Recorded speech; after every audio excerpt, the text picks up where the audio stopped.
So tonight I'm supposed to talk to you about how we have the church talk about social justice. And social justice is a big buzzword right now in society, right? Like, it's a really hot topic in our culture. But actually, Jesus is even more concerned than any activist or influencer about social justice when he was on earth. And honestly, more concerned with it now than any person ever would be. So why does this fight for social justice look much different than anything you can imagine Jesus ever experiencing or participating in? We're first going to look at how the church defines social justice and where they got that definition. Spoiler is Jesus in the Sermon on the Mount, and he preaches the Beatitudes, which we'll go through in a little bit.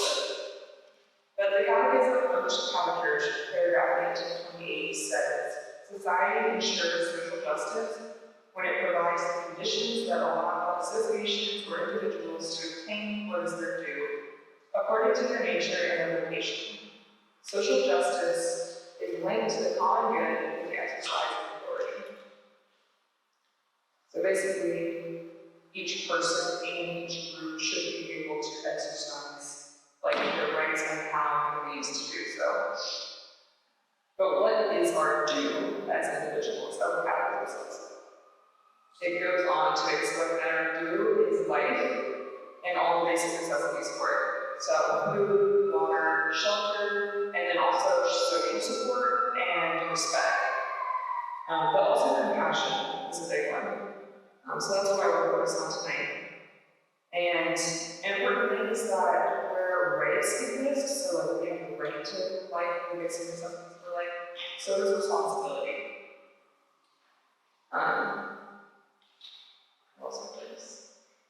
So our duty is to help others. Our duty to help others is rooted in the fact that we did not obtain any of those good things for ourselves. So we can work and earn money to buy food and buy nice things. Our parents can work and we have a right to because they're making for us.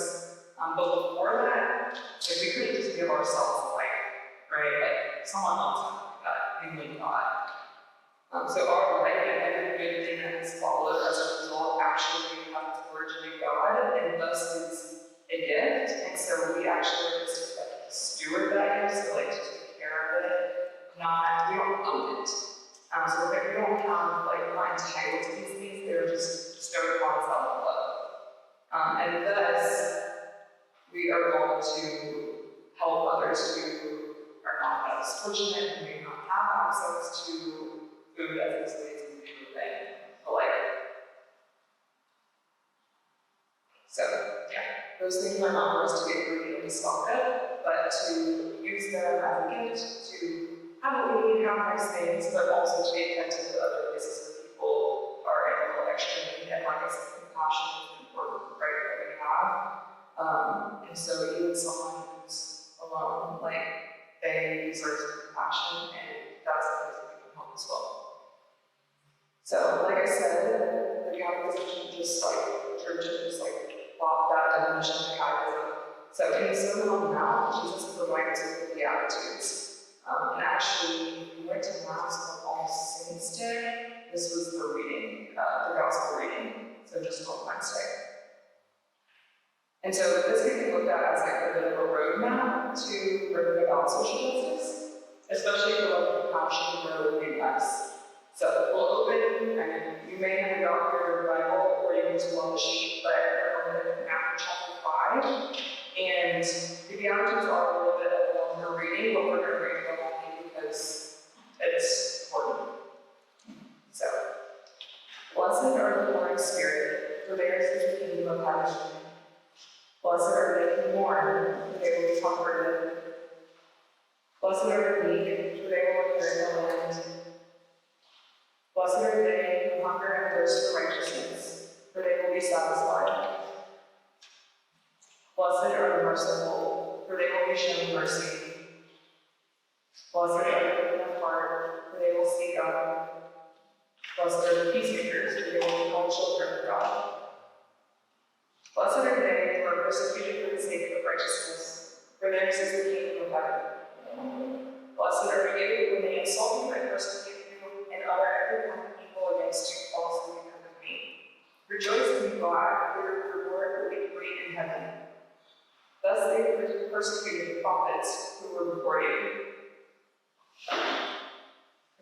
so the Beatitudes sound pretty countercultural and confusing, like, blessed are those who mourn. It's not like we don't like to be sad, we don't like to be grieving. Blessed are you when they insult you and persecute you. This sounds so opposite of what we desire in life, right? But what does Jesus mean by blessed? Well, beatitude, the word beatitude means supreme blessedness. And what is supreme blessedness? It's heaven. And if true social justice exists anywhere, it is certainly in heaven. So to bring a little bit of that down to our realm on earth, I'd like to reflect on Jesus' example of compassion to those who were typically outsiders in society at the time. So remember the woman at the well. If you don't, it's in John chapter 4, but Jesus and the apostles are on their way to Galilee. They pass through Samaria, and Jesus takes a rest while at a well in the middle of the day, while the disciples go up in the town to buy some food. And just for context, Samaria is a place that Jewish people would typically avoid, even if it was like the most convenient route to pass through Samaria. They would like go out of the way to avoid Samaria. So Samaritans were already like outcasts in the eyes of the Jewish people. And then women, like we've heard many times, like were also like kind of second-class citizens at the time. So all that to say, Jesus is hanging out with this well, he's like resting, and he's going to the town about food. But when a woman comes to the well in the middle of the day, Jesus starts a conversation with her. And so, if you know the story there, he basically winds up revealing to her that he's the Messiah by telling her all of her sins. Which seems harsh, but actually like that brought her incredible freedom because he saw her and he knew her completely. And also, like, yes, women were second-class citizens to some degree, but also this woman was going to the well at noon in like the desert, and so she also, as a woman, was like on the outskirts of like the community. So most of the women would have gone in the morning when it was cooler, and they're like very warm at the time. I've seen The Chosen and all, you may remember this scene, but like they go with like their water jugs in the middle of the or in the morning so that it's cooler out. And she is avoiding this like interaction with other women, which shows that she's only out to even those people. And so he like has literally gone to like the outsider of the outsiders, and made her the witness to the community that like the Messiah has come. So with that, so Jesus is here asking this woman whose self-worth is in the pits for some help. He asks her for some water, so he allows her to take part and like have ownership in that interaction as well. And then proceeds to receive her love and bring her from her shame. In other places, we see Jesus heal those with leprosy or those who are possessed, all who we know are outcasts of society. He uses the discarded for his glory, and all this to say that if the outcast or the weird and ill or the little are the most respected by God, should we also hold them close? So I love this out as a paragraph just to show how true justice has come about. It's Catechism of 1931. It should be on the sheet from all on. I'm actually not going to read the entire paragraph, but it says, everyone should look upon his neighbor without any exception as another self. No legislation can by itself do away with fears, prejudices, and attitudes of pride and selfishness. Only through the charity that finds in every a neighbor a brother.